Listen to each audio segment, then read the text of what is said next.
Passaria agora a falar do aumento do componente aéreo.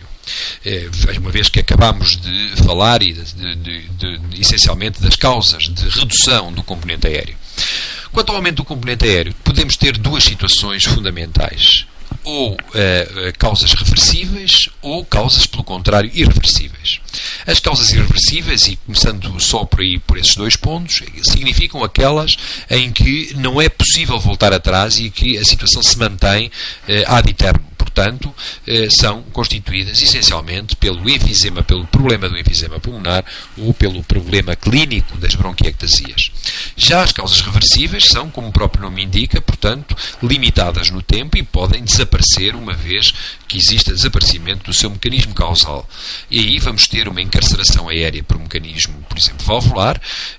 Podemos ter um pneumatocelo que não é mais do que uma bolha de tipo enfisematoso associada a alguns tipos de pneumonia e que desaparece uma vez curado o processo pneumónico, ou, por exemplo, também o aumento do componente aéreo, como vimos das hiperinsuflações de compensação, ligados sempre que haja situações de colapso pulmonar no pulmão contralateral. Esta radiografia mostro aqui precisamente porque julgo que é importante mostrar um exemplo reversível de um aumento do componente aéreo. Se tentarmos analisar semiologicamente, o que é que vamos encontrar?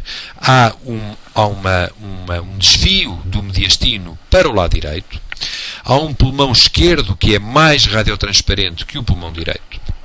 Ora, uma radiografia destas numa criança deve fazer suspeitar imediatamente na possibilidade de aspiração de um corpo estranho que está alojado, por exemplo, imaginemos no brônquio principal esquerdo, e que está a fazer um mecanismo valvular. Isto é, o brônquio dilata ligeiramente em inspiração, deixa passar o ar, mas depois em expiração colapsa sobre o corpo estranho e não deixa sair o ar e retém o ar no seu interior. Isso explica a hipertransparência do pulmão esquerdo e explica também o desvio contralateral do mediastino. Portanto, um exemplo, e pensar sobretudo nestes casos nas crianças, de uma hiperinsuflação de compensação reversível, um aumento do componente aéreo, por aspiração de corpo estranho, levando a desvio contralateral do mediastino. Claro que a situação, para além desta, obviamente, da criança, mas que é uma situação relativamente rara, a situação mais comum do ponto de vista clínico é a que corresponde ao problema do enfisema pulmonar. Os sinais radiológicos de enfisema estão aqui descritos neste diapositivo, portanto, há um aumento da transparência pulmonar, portanto, porque o retículo, obviamente, diminuiu, portanto, todas as marcas vasculares estão reduzidas. O pulmão aumenta de dimensões, o que é conhecido juntamente com o aumento do diâmetro anteroposterior do tórax, pelo tórax em túnel típico dos enfisematosos. As cúpulas diafragmáticas, devido à expansão, à hiperexpansão pulmonar, tendem a baixar-se e a retificar-se. O mediastino é como espremido de um lado e do outro pelos pulmões aumentados, o que pode dar um aspecto de coração em gota. Os espaços intercostais acabam por aumentar, refletindo o aumento global das dimensões do tórax e, claro, se estes doentes fossem ainda avaliados complementarmente com fluoroscopia, o que normalmente não é obviamente necessário, poderíamos assistir, do ponto de vista dinâmico, a uma redução da excursão diafragmática, precisamente porque o volume residual dentro destes pulmões é enorme e a sua perda de elasticidade é enorme e, portanto, os pulmões hiperinsuflados têm uma capacidade, uma compliance extremamente reduzida. Para além destes sinais radiológicos, que ao fim e ao cabo traduzem a hiperinsuflação do pulmão nas situações de enfisema, a alteração radiológica que é comum observar corresponde à presença de bolhas enfisematosas. São bolhas, em geral, de parede fina, muito fina, traçada a lápis, portanto temos que observar, e é importante do ponto de vista radiológico, observar e denotar qual é a espessura da parede dessa bolha. As bolhas podem infectar, e por vezes demonstrar mesmo no seu interior níveis hidroaéreos e, claro está, o grande perigo das bolhas enfisematosas, para além, obviamente, da perturbação funcional que causam, respiratória, é o problema da ruptura, podendo ocasionar pneumotórax espontâneos. Aqui temos duas radiografias do tórax, póstero anterior e de perfil esquerdo, em que podemos observar os sinais semiológicos que acabei de descrever, com a redução do retículo, o aumento bilateral da transparência parenquimatosa, o abaixamento das cúpulas diafragmáticas, muitas vezes estão ao nível da 12ª costela e são perfeitamente lisas na vez de terem a sua superfície superior convexa, como é habitual, e, de facto, um mediastino estreitado. Veja-se também o alargamento dos espaços intercostais e, na radiografia de perfil, o que ressalta, sobretudo, é este grande aumento do diâmetro anteroposterior do tórax, relacionado, então, com a situação de enfisema pulmonar. Hoje dispomos desta técnica fantástica para, de facto, podermos observar melhor e melhor evidenciar as alterações enfisematosas e até catalogá-las, que é a tomografia computurizada.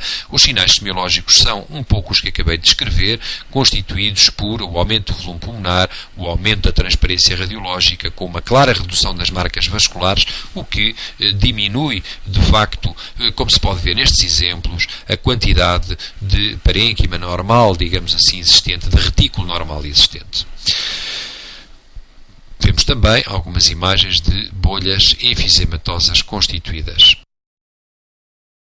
Aqui, bolhas de maiores dimensões, uma bolha, por exemplo, na base esquerda, nesta radiografia convencional, com uma imagem de parede fina traçada a lápis, e neste exemplo da direita, em tomografia computurizada, vejam como é fácil, de facto, a detecção da bolha e da sua parede de espessura milimétrica, utilizando esta técnica. Portanto, situações de enfisema que cursam com bolhas enfisematosas. Este é um caso diferente de uma bolha de tipo enfisematoso que está assinalada entre as setas, igualmente com uma parede fina, irregular e de espessura milimétrica, num paciente que teve uma pneumonia. E, de facto, por vezes é possível observar este género de alterações em certas afecções infecciosas pulmonares, e, de facto, nomeadamente na pneumonia pneumocócica, e, de facto, trata-se de um pneumatocele, portanto, de uma tal bolha que tem, efetivamente, uma potencialidade de reversibilidade após a cura do processo inflamatório. Por último, as bronquiectasias correspondem às dilatações brônquicas irreversíveis.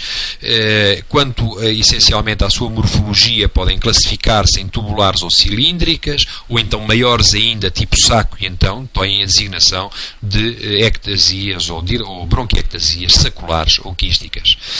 Salientaria que o método que antigamente se utilizava para confirmar e para avaliar a extensão das bronquiectasias era este exame que vemos aqui do lado direito, que utilizava a radiologia convencional como suporte, chamado broncografia, e que hoje está praticamente ou totalmente abandonado. Portanto, é um exame ainda invasivo, implicava a instilação de contraste na árvore respiratória, o que não é agradável, e de facto foi hoje totalmente substituído pela tomografia computarizada. Este par de radiografias serve para mostrar qual o aspecto que as bronquiectasias podem assumir numa radiografia do tórax, sem contraste, obviamente, numa radiografia convencional, e, portanto, que se manifestam essencialmente por imagens areolares, com uma parede relativamente mais espessa e, sobretudo, pela sua presença de inúmeras imagens do mesmo tipo. Devo dizer que a radiologia convencional não é muito sensível para a detecção de bronquiectasias, sobretudo se forem diminutas dimensões. Claro que não é um caso tão exuberante como este aqui, que é mostrado, em que as alterações e as imagens areolares, saculares, de bronquiectasias saculares, são claramente evidentes. E por isso, muitas vezes, é de facto necessário recorrer à tomografia computurizada. Aqui temos um exemplo de como o TAC permite hoje, sobretudo com a realização de exames de alta resolução e de cortes de muito fina espessura, mostrar as ectasias tubulares, o espessamento do interstício pulmonar à volta dos brônquios, portanto o interstício peribroncovascular, resultante das agressões inflamatórias e dos processos de bronquite crónica associada, e também, muito importante, a TAC permite claramente, com vista a uma possível cirurgia, fazer o estadiamento das bronquiectasias e mostrar quais são os segmentos, os lobos ou o pulmão que está eventualmente afetado. Aqui podemos ver que apenas o pulmão direito está afetado, mas que as alterações bronquiectásicas atingem tanto o lobo médio como a língua. No meio podemos ver a imagem correspondente ao pé da grande cisura.